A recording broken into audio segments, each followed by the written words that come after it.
Good morning south Andaman ব্লগে সবাইদের welcome জানাচ্ছি। আবারও চলে আসলাম নতুন একটা ব্লগ ভিডিও নিয়ে। আশা করছি ভিডিওটা আপনাদের কাছে ভালো লাগবে। ভিডিওটা প্রথম থেকে শেষ অবধি দেখার অনুরোধ রইল আপনাদের কাছে। চ্যানেলে নতুন থাকলে প্লিজ চ্যানেলটাকে সাবস্ক্রাইব করে দেবেন। তো ভোরবেলা আজকে একেবারে ভোরবেলা উঠতে পারিনি, তো একটু লেট হয়ে গেছে আজকে।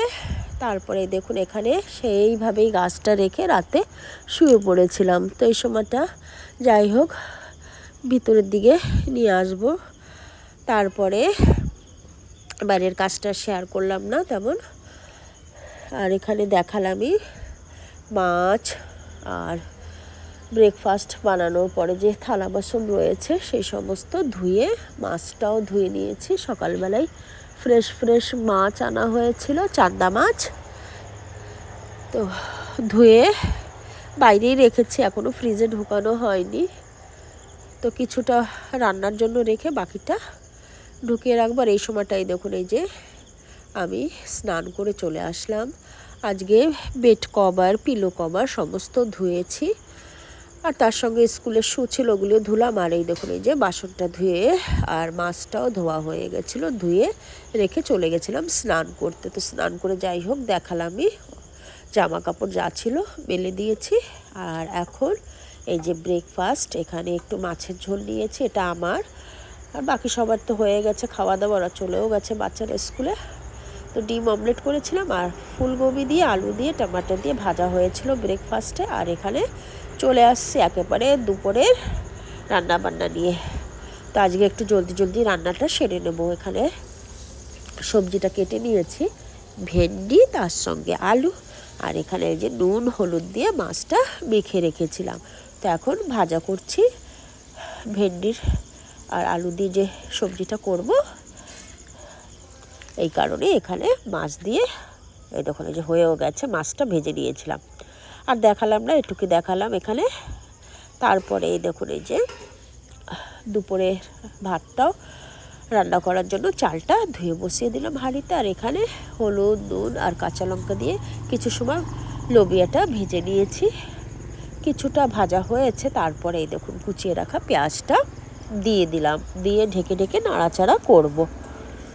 আজকে আর তেলের উপরে পেঁয়াজটা দিলাম না, এইভাবেই করেছি আজকে ভেন্ডি ভাজাটা। এই দেখুন প্রায় হয়ে আসছে। যাই হোক এখনও রান্নাটা ইনকমপ্লিট রয়েছে। এই দেখুন এখনও কচু রান্না করব, তো বাকি আছে।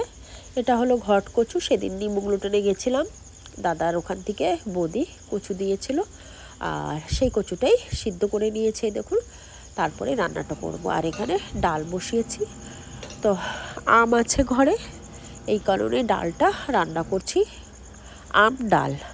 তো আজকে আমি কি করি সেইভাবে ডালটা রান্না শেয়ার করছি। দেখুন ফোড়নের সর্ষা, শুকনো লঙ্কা দিলাম, তারপরে আম দিয়ে নুন হলুদ দিয়ে ভেজে নিয়েছি আমটা, তারপরে এই যে ডালটা দিয়ে দিচ্ছি।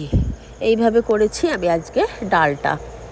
আমি বেশিরভাগ আম দিলেই এইভাবেই করি, অনেকে ডাল সিদ্ধ হওয়ার পরে দিয়ে ভেজে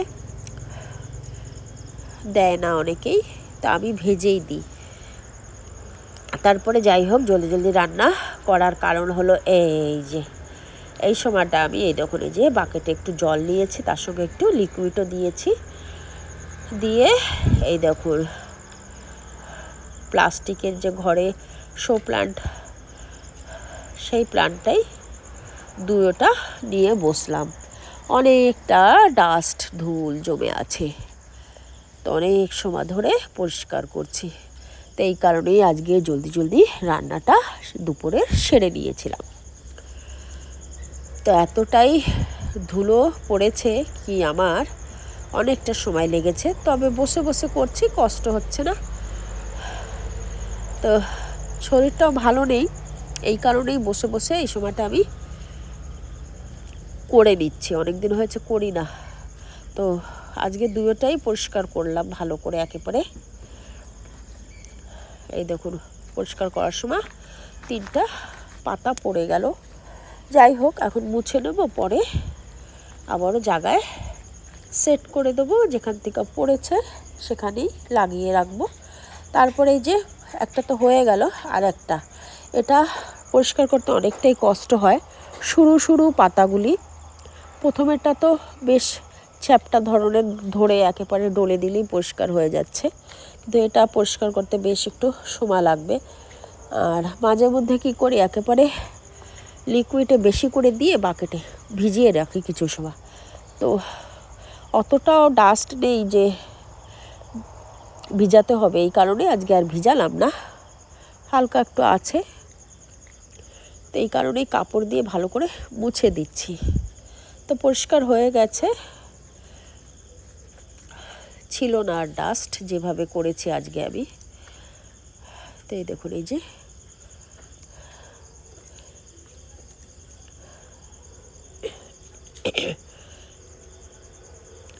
তো হয়ে গেছে। এখন এই যে 3টে পাতা, ওটাও গুছিয়ে রেখে দিলাম, আর দেখালাম না।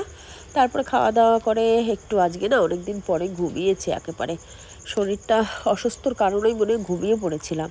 তো ঘুম থেকে উঠে এই দেখুন লেগে পড়লাম গাছপালার জল দেওয়ার কাজটা, এই সময়টা করছি। তো কুমড়ো গাছ বেশ একটু লতার মতো ছেড়েছে, তা জল দিচ্ছি সকাল বিকাল 2 টাইম করে। আর এই দেখুন, এই যে এখানেও একটা শো প্লান্ট, তো একটা ছোট রয়েছে, একটা বেশ বড় হয়েছে, তো বড়টা দেখতে বেশ সুন্দর। তো এখানেও জল দেব, এই যে এখানটায়। তারপরে চলে যাব একেবারে হাঁসের দানা দেওয়ার যে গেটটা, এই দেখুন এই যে টিনের এই পাশে জবা গাছও আছে, ওখানটাও দেবো, ওগুলি আর শেয়ার করলাম না। মানে পুরোপুরি সামনের দিকে যতটা গাছ আছে দিলাম, তার সঙ্গে সমস্ত ফুলের টপেও জল দিয়ে ভিজিয়ে দিয়েছি। লেবু গাছ বাকি আছে, ওগুলি আর শেয়ার করলাম না। তার সঙ্গে লাউ গাছও বাকি আছে, ওগুলিও আর দেখালাম না। তা আশা করি আজকের ভিডিওটা আপনাদের কাছে ভালো হয়েছে। ভালো হলে লাইক করবেন, কমেন্টসে জানাবেন ভিডিওটা কেমন হয়েছে। আবারও আসবো নতুন একটা ব্লগ ভিডিও নিয়ে।